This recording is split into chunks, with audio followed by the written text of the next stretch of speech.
بسم اللہ الرحمن الرحیم۔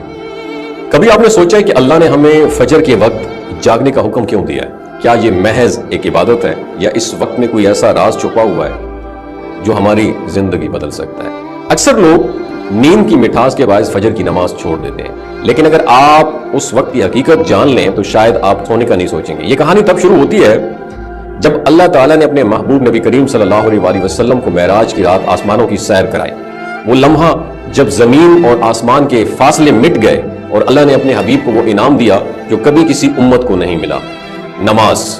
ابتدا میں 50 نمازیں فرض ہوئیں، لیکن حضرت موسیٰ علیہ السلام کے مشورے پر بار بار درخواست کی گئی، یہاں تک کہ 5 رہ گئیں، مگر اجر 50 کا ہی رکھا گیا۔ 5 نمازوں میں سب سے زیادہ آزمائش والی نماز فجر ہے۔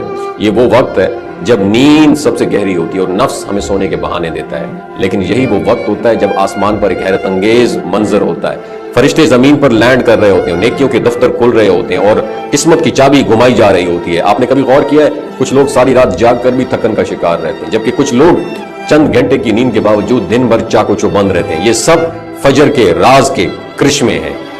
دوستو، ایک مشہور قول ہے کہ don't go back to sleep, یعنی دوبارہ مت سو جانا۔ یہ الفاظ بس یوں ہی نہیں ریپیٹ کیے گئے۔ صبح کی ٹھنڈی ہوا میں ایک خاص راز چھپا ہوا ہوتا ہے، ایک میسج جو صرف وہی سنتے ہیں جو بیدار ہوتے ہیں۔ نبی کریم صلی اللہ علیہ وآلہ وسلم نے فرمایا، رات اور دن کے فرشتے فجر اور عصر کے وقت اپنی ڈیوٹیز تبدیل کرتے ہیں، یعنی کہ جب وہ اللہ کے حضور جاتے ہیں تو اللہ تعالیٰ پوچھ رہا ہے میرے بندے کو کس حال میں چھوڑا؟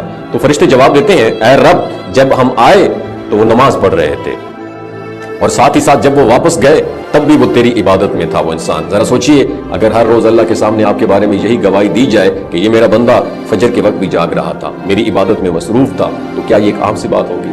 اگر آپ سائنسی پوائنٹ آف ویو سے دیکھیں تو فجر کے وقت زمین پر آکسیجن کی مقدار سب سے زیادہ ہوتی ہے، جو دن بھر توانائی دینے کے لیے بہت زیادہ ضروری ہے۔ جو لوگ اس وقت سو رہے ہوتے ہیں نا، وہ اس تازہ ہوا اور قدرتی انرجی سے محروم رہ جاتے ہیں اور دن بھر تھکن، سستی اور چڑچڑے پن کا شکار ہو جاتے ہیں۔ نبی کریم صلی اللہ علیہ وسلم نے فرمایا، جو شخص فجر اور عصر کی نماز کا اہتمام کرے وہ جہنم میں داخل نہیں ہوگا۔ یہ فیصلہ اب آپ کے ہاتھ میں ہے کہ آپ سوتے رہیں گے اور اپنی قسمت کو بے بسی سے دیکھیں گے، یا پھر آپ بیدار ہو کے ان انعامات کو اپنے حق میں لکھوائیں گے۔ جو لوگ فجر کی طاقت کو جان لیتے ہیں ان کی زندگی میں حیرت انگیز تبدیلیاں آتی ہیں، اور وہی لوگ کامیاب ہوتے ہیں، وہی لوگ خوش رہتے ہیں، اور وہی لوگ اپنے رب کے قریب ہو جاتے ہیں۔ اب فیصلہ خود کریں گے کہ آپ اگلی فجر کو بھی ضائع کر دیں گے یا اپنی نئی زندگی کا آغاز کر دیں گے۔ اپنا بہت خیال رکھیے۔